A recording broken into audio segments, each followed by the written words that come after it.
नमस्कार दोस्तों, स्वागत है एक बार फिर से नए वीडियो पर। दोस्तों क्या होता है कि कई बार ऐसा होता है कि जब हम अपने लैपटॉप को चार्ज लगाने लगते हैं तो वो चार्ज नहीं उठाता है। ठीक है, बेशक लाइन रहता है। ठीक है, आप लाइन रहते हुए भर में जब आप अपने लैपटॉप को चार्ज करते हो तो चार्ज हो जाता है। ठीक है, यानी कि आप जब अपने लैपटॉप को लाइन से चार्ज कर रहे हो तो चार्ज हो जा रहे। ठीक है, और जैसे ही आप अपने लैपटॉप को इन्वर्टर द्वारा चार्ज कर रहे हो, ठीक है, और तो क्या होता है कि जो है से आपका जो लैपटॉप है वो चार्ज नहीं होता है। ठीक है, कई सारे फ्रेंड का ऐसा कहना है कि मैं लाइन से चार्ज करता हूं तो हमारा लैपटॉप जो है वो चार्ज हो जाता है, अगर जैसे ही मैं इन्वर्टर से अपने लैपटॉप को चार्ज करता हूं तो चार्ज नहीं होता है।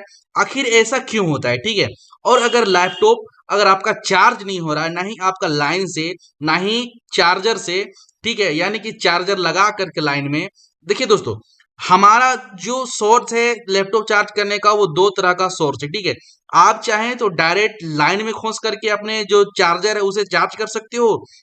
ठीक है, अगर आप चाहे तो अगर आपके पास बैटरी है और इन्वर्टर है तो आप इन्वर्टर में भी डायरेक्ट अपने चार्जर को लगा करके चार्ज कर सकते हो। ठीक है, मेरा ये कहना है। ठीक है दोस्तों, मेरा ये कहना है कि अगर आप लाइन से चार्ज कर रहे हो तो आपका लैपटॉप चार्ज हो रहा था, और अब जैसे ही आप अपने लैपटॉप को इन्वर्टर द्वारा चार्ज कर रहे हो तो आपका जो चार्जर से जो आपका लैपटॉप है चार्ज नहीं हो रहा है। तो आखिर मसला ऐसा क्यों होता है? ठीक है दोस्तों, मसला ऐसा होता है ना कि जो हमारा लाइन का जो वोल्टेज होता है ना वो 250 से 220, यानी 220 से 250 के बीच में रहता है। ठीक है, जब आप अपने स्प्लेजर से लाइन को निकालते हो, ठीक है, तो वो 220 से 250 के आसपास में रहता है। अगर आपके पास वी गार्ड का स्प्लेजर हो या कोई भी कंपनी का स्प्लेजर हो, ठीक है, तो आप वहां पे देखते होंगे जो वोल्टेज है 220 से 250 252 के बीच में रहता है। ठीक है, और आप जो है से इन्वर्टर से आपको तो पता नहीं चलता है कि ये कितना वोल्टेज निकल रहा है।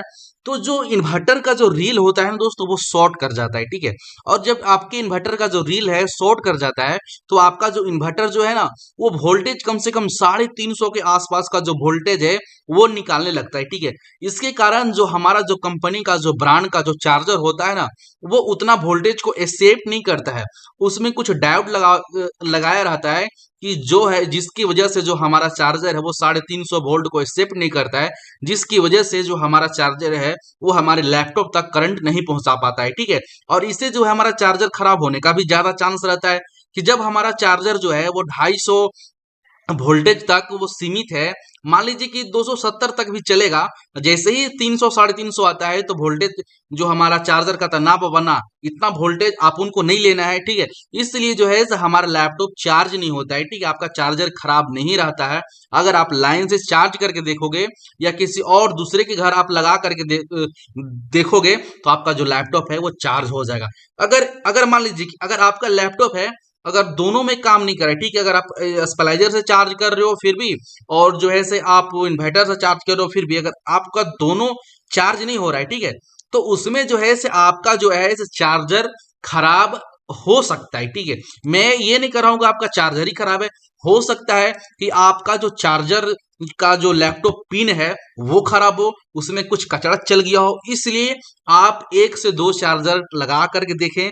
ठीक है, आप पिन जो है से आप चेंज करवा करके देखें। अगर आपका चार्जर सही है तो दूसरे लैपटॉप में चार्ज उठा लेगा, अगर आपका चार्जर सही नहीं है दूसरे लैपटॉप में आपका चार्ज नहीं उठाएगा। ठीक है, तो ये मसला होता है दोस्तों। ठीक है, तो आपका जो कंफ्यूजन है वो सारा का सारा दूर हो गया होगा कि आखिर ऐसा क्यों होता है। वीडियो पसंद आई हो तो लाइक कीजिएगा, चैनल पर पहली बार आएंगे तो चैनल को सब्सक्राइब कीजिएगा। धन्यवाद।